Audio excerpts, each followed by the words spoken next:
വേണ്ടാത്തതൊന്നും ഇട്ട് വന്നിട്ടുള്ള എക്സ്പീരിയൻസ് എനിക്കധികം വന്നിട്ടില്ല. കാരണം ഞാൻ യൂഷ്വലി അത്ര നോക്കിയാണ് ഇടുന്നത്. കൃഷ്ണകുമാർ അദ്ദേഹം പോലീസുകാരെ ഒന്നും വീട്ടിലോട്ട് പറഞ്ഞു വിടല്ലേ, ദിയാമാടം ഗുണ്ടകളെ ഒന്നും പറഞ്ഞ് വീട്ടിലോട്ട് വിടല്ലേ കേട്ടാ. നമുക്ക് വേറെ മാർഗമില്ലാത്തോണ്ടാ. നിങ്ങളുടെ കുടുംബം ഇങ്ങനെ എയറിലോട്ട് കയറി പൊക്കോണ്ടിരിക്കുമ്പോ എല്ലാരും എടുത്ത് വീഡിയോ ചെയ്യുന്നു, നമ്മൾ മാത്രം വീഡിയോ ചെയ്യാതിരുന്നാൽ എങ്ങനെയാ? മോശമായി പോകത്തില്ലേ? എടേ സത്യം പറഞ്ഞ എൻ്റെ ഒരു ഗതികേടായിട്ടാണ് ഞാൻ ഇതിനെ കാണുന്നത്. രാവിലെ ചേച്ചിയുമായി ബന്ധപ്പെട്ട വീഡിയോ, ഉച്ചയ്ക്ക് അനിയത്തിയും ഏറ്റവും മൂത്ത ചേച്ചിയുമായി ബന്ധപ്പെട്ട വീഡിയോ. എന്തുവാ ഇത്? ഇങ്ങനെ കോൺട്രവേഴ്സി ഉണ്ടാക്കിക്കൊണ്ടിരിക്കുന്ന വേറൊരു കുടുംബം യൂട്യൂബിൽ ഉണ്ടോടെ? ഈ അടുത്തായിട്ട് ഉണ്ട്. മറ്റേ ആ ചേച്ചി ഉണ്ടല്ലോ, എന്താണ്, രേണു ചുതി. അത് കഴിഞ്ഞു കഴിഞ്ഞാൽ പിന്നെ എനിക്ക് തോന്നുന്നു ഇങ്ങനെ കോൺട്രവേഴ്സി കിടന്ന് കളിക്കാൻ താല്പര്യമുള്ളൊരു കുടുംബം വേറെ ഞാൻ കാണുന്നില്ലടേ. അപ്പൊ എല്ലാവർക്കും പുതിയൊരു വീഡിയോയിലേക്ക് അങ്ങോട്ട് സ്വാഗതം. എൻ്റെ ചാനൽ ആദ്യമായിട്ട് കാണുന്ന ആരെങ്കിലും ഒക്കെ ഉണ്ടെങ്കിൽ ഒന്ന് ചാനൽ സബ്സ്ക്രൈബ് ചെയ്യുക. നിങ്ങളുടെ അഭിപ്രായങ്ങൾ താഴെ കമന്റ് ബോക്സിൽ പറയുക. കമന്റ് ബോക്സിലെ തൊട്ടപ്പുറം ഹൈപ്പ് എന്നൊരു ഓപ്ഷൻ കാണാൻ സാധിക്കും, അതിലും ക്ലിക്ക് ചെയ്യുക. വീഡിയോയ്ക്കും എല്ലാവരും ഒരു ലൈക്കൊക്കെ തരണേ. ഇനി നമുക്ക് കാര്യത്തിലേക്ക് കിടക്കാം. കുറച്ചു മുമ്പ് എൻ്റെ ഒരു സുഹൃത്ത് ഒരു വീഡിയോ അയച്ചു തന്നു. ഇന്നലെ എങ്ങാണ്ട് വന്നതാണ്. നമ്മുടെ അഹാനയുടെയും ഹൻസിക എല്ലാവർക്കും അറിയാമല്ലോ, കൃഷ്ണകുമാർ അദ്ദേഹത്തിന്റെ കുടുംബത്തിലെ ഏറ്റവും ഇളയ പുത്രി. കുറച്ച് ദിവസങ്ങൾക്ക് മുമ്പ് ഒരു വീഡിയോ ഒക്കെ കൊച്ചിന്റെ ലീക്ക് ആയിരുന്നു, മറ്റേ സബ്സ്ക്രിപ്ഷനിലിട്ട ഒരു വീഡിയോ. അപ്പൊ അതിന്റെ പേരിൽ കുറച്ച് കോൺട്രവേഴ്സികൾ ഇങ്ങനെ നടന്നു. ഇവരുടെ രണ്ടാമത്തെ പുത്രി ദിയയുമായി ബന്ധപ്പെട്ട് ഇന്നലെ തൊട്ട് കുറച്ച് കോൺട്രവേഴ്സികൾ ഇങ്ങനെ നടക്കുന്നു. ഇപ്പോൾ ഇതിൻ്റെ ഇടയ്ക്കാണ് അഹാനയും ഹൻസികയും കൂടെ ഇന്റർവ്യൂ കൊടുത്തിരിക്കുന്നത്. ഇന്റർവ്യൂ കൊടുക്കാൻ കാരണം ഈ കഴിഞ്ഞ ദിവസം അഹാന ഡയറക്റ്റ് ചെയ്ത് ഈ ഹൻസിക കൃഷ്ണ അഭിനയിച്ച ഒരാൽബം ഇങ്ങനെ റിലീസ് ആയിട്ടുണ്ടായിരുന്നു. ഞാനത് മൊത്തവും കണ്ടതാണ്. ഞാൻ എന്തോ വലിയ സംഭവമാണെന്ന് പറഞ്ഞാണ് പോയിരുന്ന് കാണുന്നത്. നിമിഷ് രവി, നമ്മുടെ ലോകയുടെയൊക്കെ സിനിമാറ്റോഗ്രാഫർ, പുള്ളിയാണ് അതിൻ്റെ ക്യാമറയൊക്കെ ചെയ്തിരിക്കുന്നത്. ക്യാമറയൊക്കെ കൊള്ളാം കേട്ടോ, ക്യാമറ വർക്കൊക്കെ കൊള്ളാം. പക്ഷേ ഈ പറയുന്നത്ര വലിയ ഗംഭീര, ഇവരുടെ ഇന്റർവ്യൂവിൽ പറയുന്നത് കേട്ടു 2023 നവംബറിലെങ്ങാണ്ടാണ് അഹാന ഇങ്ങനൊരു തോട്ട് ഫസ്റ്റ് അവരുടെ തലയിൽ വന്നത്, ഇങ്ങനൊരു ആൽബത്തിൻ്റെ. എന്നിട്ട് 2-3 വർഷം കഴിഞ്ഞിട്ട് ഇങ്ങനെ ഒരു സാധനം എടുക്കുമ്പോൾ ഞാൻ വിചാരിച്ചെന്തോ ഗംഭീര. പക്ഷെ അങ്ങനൊന്നും ഇല്ല കേട്ടോ. എനിക്ക് പ്രത്യേകിച്ച് കണ്ടിട്ട് പുതുമയ അല്ലെങ്കിൽ പ്രത്യേകിച്ച് അടിപൊളിയായിട്ടുണ്ടെന്ന് പറയാനൊന്നും എനിക്ക് തോന്നിയിട്ടില്ല. നിങ്ങൾ കണ്ടോ അത്? നിങ്ങൾക്ക് എന്താ തോന്നിയത്? താഴെ കമന്റ് ബോക്സിലൊന്ന് പറയുക. ഇത്രയും ഹൈപ്പ് കൊടുക്കേണ്ട കാര്യമൊക്കെ ഒരു ക്ലബ് FM പോലുള്ളൊരു ചാനലൊക്കെ വിളിച്ചിരുത്തി ഇന്റർവ്യൂ, ആൻഡ് അത് അവരുടെ ഇഷ്ടം കേട്ടോ, അതൊക്കെ വേറെ കാര്യം, ഇന്റർവ്യൂ കൊടുക്കുന്നതും എടുക്കുന്നതും ഒക്കെ. അപ്പോൾ എന്താണെങ്കിലും ആ ഇന്റർവ്യൂവിലെ കുറച്ച് പ്രധാനപ്പെട്ട ഭാഗങ്ങൾ നിങ്ങൾ കണ്ടിരിക്കണം. പ്രധാനപ്പെട്ട കുറച്ച് മാത്രമേ ഞാൻ കാണിക്കുന്നുള്ളൂ. കുറച്ച് സംശയങ്ങൾ തോന്നി, അത് നിങ്ങളോടൊന്ന് ഷെയർ ചെയ്യണം. ഇതത്രേ ഉള്ളൂ. അപ്പോൾ നമുക്ക് കണ്ടു തുടങ്ങിയാലോ? ദാ പിടിച്ചോ. ഓക്കെ, ശരിക്കും സോഷ്യൽ മീഡിയയിൽ നിന്ന് ഭയങ്കരമായിട്ടുള്ള സ്നേഹം കിട്ടാറുള്ള ഒരു ഫാമിലിയാണ് നിങ്ങൾ. എല്ലാവർക്കും ശരിക്കും വാരിക്കോരി അത് കിട്ടാറുണ്ട്. സ്നേഹത്തിൻ്റെ കൂടെ തന്നെ ഒരു ബൈ പ്രൊഡക്റ്റ് ആയിട്ട് വേറൊരു കാര്യം കൂടെ ഉണ്ട്. അത് സൈബർ അറ്റാക്കാണ് ചിലപ്പോഴൊക്കെ. അത് ചിലപ്പോൾ ആഴ്ചയിലും മാസത്തിൽ ഏതെങ്കിലും കാര്യത്തിൽ എങ്ങനെയെങ്കിലും വന്ന് പെടാറുണ്ട്. അപ്പോൾ ഹൻസുവിനെ സംബന്ധിച്ച് ഇവരെല്ലാവരും ശരിക്കും പറഞ്ഞാൽ കുറച്ച് വളർന്ന് നല്ല ഉരുക്ക് പോലെ അതിന് ശേഷം എന്തും ഫേസ് ചെയ്യാനുള്ള തൻ്റെ അതിന് ശേഷമാണ് സോഷ്യൽ മീഡിയ ഇവിടുത്തെ വളർന്നത്. ഹൻസുവിനെ സംബന്ധിച്ച് ഹൻസു വളരെ ചെറുതായിരിക്കുമ്പോഴാണ് അതിലേക്ക് വന്നു വിടുന്നത്. ഹൻസു എങ്ങനെ ഇതൊക്കെ ഡീൽ ചെയ്യുന്നത്? കാണുമ്പോൾ വിഷമം തോന്നാറുണ്ടോ, അല്ലെങ്കിൽ എങ്ങനെ ഇതിനെ മാനേജ് ചെയ്യാം? ആക്ച്വലി ഞാൻ സോഷ്യൽ മീഡിയ ആക്റ്റീവ് ആയപ്പോൾ I was 14. അന്ന് കോവിഡ് ആയ ടൈമാണ്. സ്കൂളൊക്കെ അടച്ചിട്ട്, ഞാൻ സ്കൂളൊന്നും ഇല്ല, ഓൺലൈൻ ക്ലാസ് ആയിരുന്നു. നമുക്ക് പണ്ട് 2020 ഒരു ഭയങ്കര ഒരു സൈബർ ബുള്ളിങ്, ഒരു അറ്റാക്ക് വന്നിട്ടുണ്ടായിരുന്നു. എനിക്ക് അന്ന് ഫസ്റ്റ് സംഭവിച്ചപ്പോൾ ബിറ്റ് എഫക്ട്, എനിക്ക് ഭയങ്കര വിഷമമൊക്കെ ആയി എന്ത് ചെയ്യുന്നുള്ള രീതിയിൽ. പക്ഷേ we did feel like OYO it's the end എന്നുള്ള രീതിയിൽ. പക്ഷേ അവിടെ നിന്നുള്ള വി സ്റ്റാർട്ട് ഗ്രോയിങ് സ്ലോലി. എനിക്ക് അത്രയും കുഞ്ഞിലെ തന്നെ അതൊക്കെ ഞാൻ ഫേസ് ചെയ്തത് കൊണ്ട് ഇപ്പോൾ ഒക്കെ ഹേറ്റ് ഒക്കെ കണ്ട് നമുക്കതൊരു പ്രശ്നമല്ല. എന്ന് വെച്ചാൽ മാക്സിമം ഇഗ്നോർ ചെയ്യാൻ നോക്കും. സോ കുഞ്ഞിലെ തൊട്ട് അങ്ങനെ ആയതുകൊണ്ട് എപ്പോഴും എവിടെയെങ്കിലും ആൾക്കാർ എന്തെങ്കിലും ഹേറ്റ് ഒക്കെ പറയണം. അത് നമ്മൾ അത്രയ്ക്ക് ബോധറുണ്ട്. ബിക്കോസ് നമ്മൾ ഇഷ്ടമുള്ള കുറേ ആൾക്കാരുണ്ട്. എപ്പോഴും ഹേറ്റിന് മേളിൽ തന്നെ ആയിരിക്കും നമ്മൾ ഇഷ്ടമുള്ള ആൾക്കാർ. അങ്ങനെ കുഞ്ഞിലെ തൊട്ട് നമ്മുടെ ഫാമിലി എല്ലാവരും ഫേസ് ചെയ്യണം. അപ്പോൾ നമ്മൾ എന്തെങ്കിലും ഇങ്ങനെ ഒരു സിറ്റുവേഷൻ ഫേസ് ചെയ്താൽ ഫുൾ ഫാമിലി മെമ്പേഴ്സ് ഉണ്ട് നമ്മൾ സപ്പോർട്ട് ചെയ്യാനും, എല്ലാവരും ഒന്നിച്ച് നിൽക്കും. സോ കുഞ്ഞിലെ തൊട്ട് ഇതൊക്കെ കാണുന്നത് now I am really used to it. ഇപ്പോൾ എത്ര വർഷമായി, 6 years ഒക്കെ ആയിട്ട് എപ്പോഴും സോഷ്യൽ മീഡിയ ഇങ്ങനെ കാണും. That is fine only. നമ്മളെല്ലാവരും ഒരേ രീതിയിലാണ് അത് എടുക്കുന്നത്. ഓക്കെ, ബാക്കി നമുക്ക് കേൾക്കാം. ആങ്കർ പറഞ്ഞ പോലെ എന്തെങ്കിലുമൊക്കെ കോൺട്രവേഴ്സി ഇടയ്ക്കിടയ്ക്ക് ഉണ്ട് ഇവരുമായി ബന്ധപ്പെട്ട്. ഈ കോൺട്രവേഴ്സി ഒന്നും ഇവരുടെ വീഡിയോ കാണുന്നവരുണ്ടാക്കുന്നതല്ലല്ലോ, ഇവരുടെ സബ്സ്ക്രൈബേഴ്സ് ഉണ്ടാക്കുന്നതല്ലല്ലോ, അല്ലെങ്കിൽ നമ്മളെപ്പോലുള്ള റിയാക്ഷൻ ചാനലുകാർ ഉണ്ടാക്കുന്നതല്ലല്ലോ. ഇവരുടെ തന്നെ ലൈഫ് ഇവർ കാണിക്കുമ്പോൾ, അല്ലെങ്കിൽ ഇവരെ പറ്റി പറയുമ്പോൾ ഇവരുണ്ടാക്കുന്ന ചെറിയ ചെറിയ പ്രശ്നങ്ങൾ, ഇവരുടെ സംസാരം. ഇപ്പോൾ ദിയ എന്ന് പറയുന്ന പെൺകുട്ടി കഴിഞ്ഞ ദിവസം പറഞ്ഞ പോലുള്ള ചെറിയ ഡയലോഗുകൾ, അമ്മ എന്ന് പറയുന്ന വാക്കിനെയൊക്കെ വെച്ചിട്ട് പറയുന്ന കുറച്ച് കാര്യങ്ങൾ ഇവരായിട്ട് തന്നെ ഉണ്ടാക്കുക. പുതിയ കോണ്ടന്റ് എന്നല്ല, അവരുടെ ഒരു ലൈഫ് കാണിക്കുമ്പോൾ അവരുടെ നേച്ചർ ജനങ്ങളിലേക്ക് എത്തുന്നു. പിടികിട്ടിയില്ലേ? അത് കാണുമ്പോൾ ജനങ്ങൾ തിരിച്ചു ചോദ്യങ്ങൾ ചോദിക്കും, സംസാരിക്കും. അയ്യേ എന്ത് മോശമാണ് ഇവർ വിളിച്ച് പറയുന്നത്. അല്ലെങ്കിൽ ഇപ്പൊ ഈ ഹൻസികയുടെ സബ്സ്ക്രിപ്ഷനിലെ ഒരു വീഡിയോ പുറത്തായപ്പോൾ ആളുകൾ പറയും, ഒരുപാട് പേര് പറയുന്നത് കേട്ടു. ലൈക്ക് ഈ 2K കിഡ്സ് തന്നെ അവർ തന്നെ പറയുന്നത് കേട്ടു, എല്ലാ കാര്യത്തിലും മോളെ നിന്റെ ഫാഷനെയൊക്കെ നമ്മൾ സപ്പോർട്ട് ചെയ്യാറുണ്ട്, പക്ഷേ ഈ സബ്സ്ക്രിപ്ഷനിൽ ഇങ്ങനെയുള്ള പരിപാടികൾ കാണിക്കുന്നത് യോജിക്കുന്നില്ല എന്ന് പിള്ളേർ പറയുന്നത് കേട്ടു, ചേച്ചിമാർ പറയുന്നത് കേട്ടു, അമ്മമാർ പറയുന്നത് കേട്ടു. മനസ്സിലായോ? ഒരാളുടെ ഡ്രസ്സിങ്ങിന് അവരുടെ പേഴ്സണൽ പരിപാടിയിലോട്ടൊന്നും ഞാൻ ഇടപെടത്തില്ല, അതൊക്കെ അവരുടെ ഇഷ്ടം. പക്ഷേ സോഷ്യൽ മീഡിയ അവിടെ ഇങ്ങനെയുള്ള കാര്യങ്ങൾ, പ്രത്യേകിച്ച് ഈ സബ്സ്ക്രിപ്ഷനിൽ എന്തിനാണ് ഇങ്ങനെയുള്ള കാര്യങ്ങൾ, വേറെ നല്ല കോണ്ടന്റുകൾ കാണിച്ചൂടെ എന്നുള്ള അങ്ങനെ പല ചോദ്യങ്ങൾ വരും, പല ചോദ്യങ്ങൾ പലതരത്തിൽ. പിടികിട്ടിയോ? അതുപോലെ തന്നെ ഈ കോൺട്രവേഴ്സികൾ അത് ഇവരായിട്ട് തന്നെ ഉണ്ടാക്കുന്നതാ. പിന്നെ വേറൊരു കാര്യം ഹൻസിക പറഞ്ഞതിനോട് ഞാൻ അതെനിക്ക് ഭയങ്കര സന്തോഷമായി കേട്ടോ. കാരണം ഒരു പ്രശ്നം ഇവരുടെ ഈ കുടുംബത്തിലെ 4 പെൺകുട്ടികൾക്ക് ആർക്ക് വന്നാലും എല്ലാവരും ഒറ്റക്കെട്ടായിട്ട് നിൽക്കുന്നുണ്ട്. അത് ചെറിയൊരു കാര്യമല്ല, അത് നല്ലൊരു കാര്യമാണ്. എല്ലാ കുടുംബത്തിലും അത് വേണം, അത് നല്ലൊരു കാര്യം തന്നെ. അത് എല്ലായിടത്തും ഒന്നും കാണാറില്ല, അത് നല്ലൊരു കാര്യം തന്നെ. പക്ഷെ ഇവർ കാണിക്കുന്നത് മറ്റേ നല്ലതാണ്, എല്ലാത്തിനും കൈയടിക്കണമെന്നൊന്നും പറഞ്ഞു കഴിഞ്ഞാൽ നടക്കുന്ന കാര്യമല്ല. പിടികിട്ടിയോ? നടക്കുന്ന കാര്യമല്ല. ബാക്കി കേൾക്കാം. എന്താ ലോഞ്ച് ചെയ്തില്ല, അല്ലെങ്കിൽ കണ്ടന്റ് ക്രിയേഷനിലേക്ക് ഇപ്പൊ വരുന്ന സമയത്താണെങ്കിൽ പോലും ഇവർ തന്നെയല്ലായിരുന്നോ ഇൻസ്പിറേഷൻ? ഓർ ആക്ച്വലി യൂട്യൂബൊക്കെ സ്റ്റാർട്ട് ചെയ്തത് അമ്മു ഇല്ല ആദ്യം സ്റ്റാർട്ട് ചെയ്തത്. എന്നിട്ട് നമ്മുടെ വീട്ടിൽ ഇങ്ങനെ എല്ലാവരും അച്ഛനും പറയുന്നത് നിങ്ങളൊക്കെ സ്റ്റാർട്ട് ചെയ്യും, നല്ല വൈബായിരിക്കും, എല്ലാവർക്കും കോണ്ടന്റ് ക്രിയേറ്റ് ചെയ്യും. അങ്ങനെയാണ് ചുമ്മാ സ്റ്റാർട്ട് ചെയ്തായിരുന്നു. എസ്പെഷ്യലി ആ കോവിഡ് ടൈമിൽ നമുക്ക് സ്കൂളൊന്നും ഇല്ലാത്തതുകൊണ്ട് വി വർ സോ ഫ്രീ. അങ്ങനെ അമ്മൊക്കെ ചെയ്യുന്ന കോണ്ടന്റ് ഒക്കെ കണ്ടിട്ട് നമ്മളിങ്ങനെ വ്ളോഗ് ഒക്കെ എടുത്ത്, അമ്മൂൻ്റെ vlogs are known for the aesthetic and editing. അതൊക്കെ പണ്ടൊക്കെ ഞാൻ ഇട്ട വ്ളോഗിനൊന്നും ഒരു എസ്തെറ്റിക് ഒന്നും ഇല്ലായിരുന്നു. പിന്നെ സ്ലോലി അമ്മൂൻ്റെ എഡിറ്റിംഗ് ഇൻസ്പയർ ആയി ഞാൻ കുറച്ച് എഡിറ്റിംഗ് ഒക്കെ ചെയ്യാം. ഇപ്പൊ നോക്കുമ്പോൾ ഓക്കെ, ബാക്കി കേൾപ്പിക്കാം. അപ്പോൾ അമ്മു ആണ് ഇൻസ്പിറേഷൻ, നല്ല കാര്യമാണ്. ഇളയ ഒരു കുട്ടിക്ക് മൂത്തൊരു ചേച്ചി ഇൻസ്പയർ ചെയ്തിട്ട് അവർ യൂട്യൂബിലേക്കൊക്കെ വരുന്നുണ്ടെങ്കിൽ നല്ല കാര്യമെന്നേ ഞാൻ പറയുള്ളൂ, അതിനകത്തൊന്നും തെറ്റൊന്നുമില്ല. പക്ഷേ അഹാന പെൺകുട്ടിക്ക്, അതായത് അനിയത്തിക്ക് പറഞ്ഞു കൊടുക്കുക കുറച്ച് കാര്യങ്ങൾ. ഈ കഴിഞ്ഞ ദിവസത്തെ ഈ സബ്സ്ക്രിപ്ഷനിലൂടെ ലീക്കായ വീഡിയോസ്, ഇതുപോലുള്ള കാര്യങ്ങൾ, അത് ഫോർ വാട്ട്? എന്തിന്? ഇവിടെ ചില ആളുകൾ, നമ്മൾ പേരെടുത്ത് പറയേണ്ട കാര്യമുണ്ടോ? നിങ്ങൾക്ക് തന്നെ അറിയാം, ചില ആളുകൾ, ചില സ്ത്രീകൾ ഈ സബ്സ്ക്രിപ്ഷൻ തുടങ്ങിയത്, അല്ലെങ്കിൽ ഈ സബ്സ്ക്രിപ്ഷൻ എന്ന് പറയുന്ന ആ ഒരു സൈഡിനെ തന്നെ വേറെ തലത്തിലേക്ക് എത്തിച്ചു, അങ്ങനെ വേണം പറയാൻ, വേറെ തലത്തിലേക്ക്. സോ അതിനെ എല്ലാവരും ആളുകൾ അങ്ങനെയാണ് കാണുന്നത്. ആ ഒരു കാഴ്ചപ്പാടിനെ മാറ്റണമെങ്കിൽ സബ്സ്ക്രിപ്ഷനിലൂടെ വേറെ നല്ല കോണ്ടന്റുകൾ, ഈ വൾഗറായിട്ടുള്ള പരിപാടികളല്ല, അല്ലെങ്കിൽ ശരീരം ഈ ജിമ്മിൽ അതൊന്നും വേണ്ട, അതല്ലാത്ത നല്ല കോണ്ടന്റുകൾ അവിടെ കൊടുക്കുക. അങ്ങനെ ഇതുപോലുള്ള ഇപ്പൊ ഈ അഹാന, ഹൻസിക ഇവരെ പോലുള്ള ഇവർ നല്ല ക്രിയേറ്റേഴ്സ് ആണെന്ന് അവർ തന്നെ പല സ്ഥലത്ത് വിശ്വസിപ്പിക്കുന്നുണ്ട്, അല്ലെങ്കിൽ കുറെ ആളുകൾ വിശ്വസിപ്പിക്കുന്നുണ്ട്. സോ അങ്ങനെയുള്ള ആളുകൾക്ക് വേണ്ടി മാത്രമാണ് ഞാൻ പറയുന്നത്. അങ്ങനെ നല്ല ആളുകളാണ് ഇവരെങ്കിൽ, നല്ല ക്രിയേറ്റേഴ്സ് ആണെങ്കിൽ ഇങ്ങനെയുള്ള സാധനങ്ങൾ അവർ കൊടുക്കട്ടെ, അത് ജനങ്ങൾ ഇഷ്ടപ്പെടട്ടെ, അവരെ ആഘോഷിക്കും. അങ്ങനെയല്ലേ വേണ്ടത്. ചേച്ചി എഡിറ്റിംഗ് മാത്രമല്ല പറഞ്ഞു കൊടുക്കേണ്ടത്, നല്ല കോണ്ടന്റുകൾ എങ്ങനെ ചെയ്യണം എന്നും കൂടെ ഒന്ന് പറഞ്ഞു കൊടുക്കുക അനിയത്തിക്ക്. ബാക്കി ഓരോരുത്തരുടെ ചാനലും ബേസിക്കലി ഇപ്പം ജസ്റ്റ് ലൈക്ക് നമ്മുടെ ഇൻസ്റ്റാഗ്രാം അക്കൗണ്ട് നമ്മൾ കാണുന്ന പോലെ തന്നെയാണ് നമ്മുടെ യൂട്യൂബ് അക്കൗണ്ട് കാണുന്നത്. അല്ലാതെ നമ്മൾ നമ്മുടെ യൂട്യൂബ് ചാനലിനെ ഒരു ലോകം മൊത്തം കാണുന്ന ബ്രോഡ്കാസ്റ്റിംഗ് ചാനൽ അങ്ങനെയല്ല കാണുന്നത്.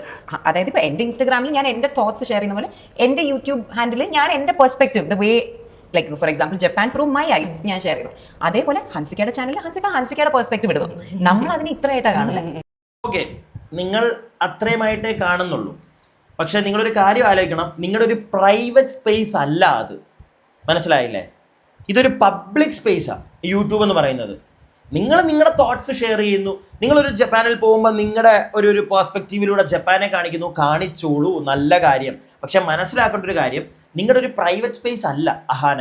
നിങ്ങൾക്ക് ആ പറയുന്നത് മനസ്സിലാവുമെന്നാണ് എൻ്റെ ഒരു വിശ്വാസം. നിങ്ങളുടെ പ്രൈവറ്റ് സ്പേസ് അല്ല, this is A public space. ഒരു പബ്ലിക് ഡൊമൈനിലാണ് നിങ്ങൾ ഈ പരിപാടികൾ കാണിക്കുന്നത്. പിടികിട്ടിയോ? അത് നിങ്ങൾ എപ്പോഴും ആലോചിക്കണം. നിങ്ങളുടെ അനിയത്തി സബ്സ്ക്രിപ്ഷനിൽ, തൊട്ടപ്പുറം ഇരിക്കുന്ന കുട്ടി സബ്സ്ക്രിപ്ഷനിൽ, അവരുടെ പ്രൈവറ്റ് സ്പേസ് ആണ്. അവർ കാശ് കൊടുത്ത് അവരുടെ കാണണം എന്ന് ആഗ്രഹിക്കുന്ന, അവരെന്താണ് കാണിക്കുന്നത് എന്ന് കാണണം എന്ന് ആഗ്രഹിക്കുന്ന കുറച്ച് പേര് മാത്രം ഇരിക്കുന്ന ഒരു സ്പേസ് ആണ്.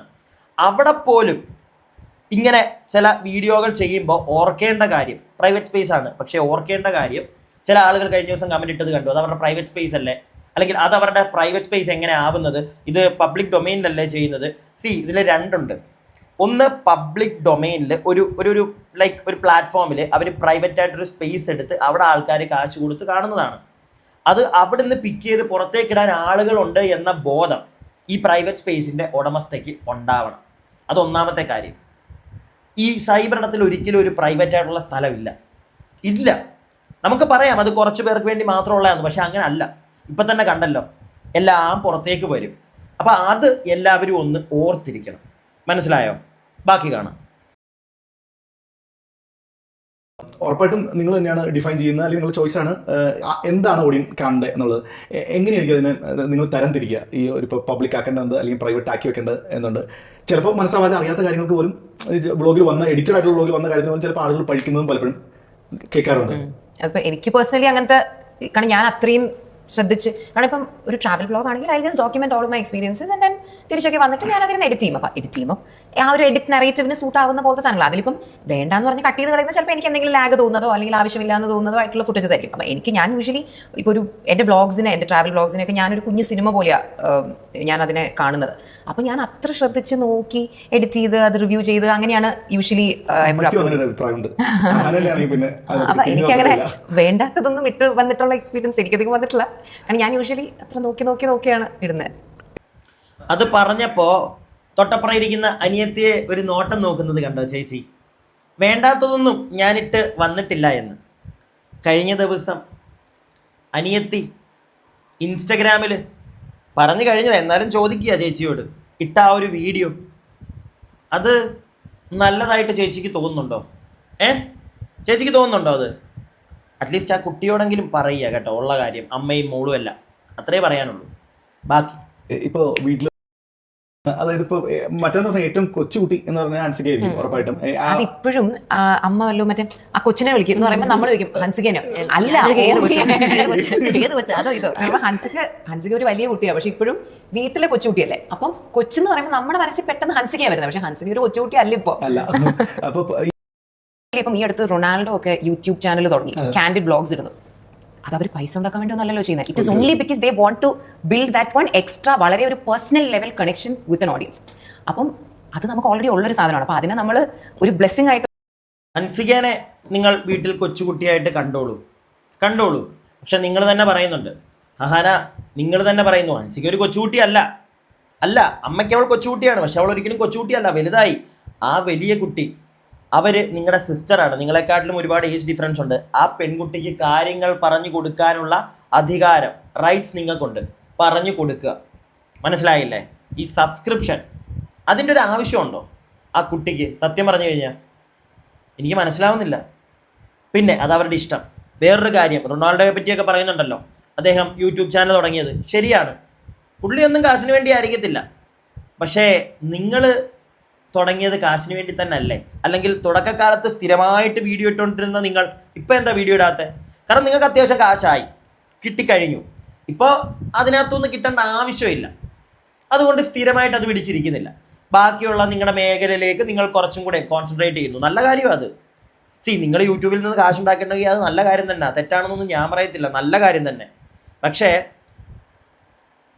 അറ്റ് ലാസ്റ്റ് ഒരു ഭൂരിഭാഗം ആളുകളും യൂട്യൂബിലേക്ക് വരുന്നത് മണി എന്ന് പറയുന്നൊരു സാധനം കൊണ്ടാണ്.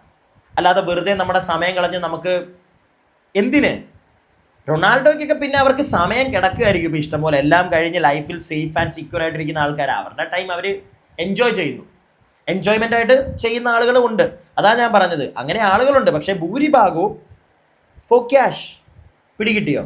പിന്നെ കുറേ ആളുകൾ ഇത് കാണുന്നവരുണ്ട്, അവർക്കും ഒരു എൻ്റർടൈൻമെൻ്റ് ആണ്, കാര്യങ്ങൾ അറിയാൻ. അങ്ങനെയുണ്ടൊരു കൂട്ടം.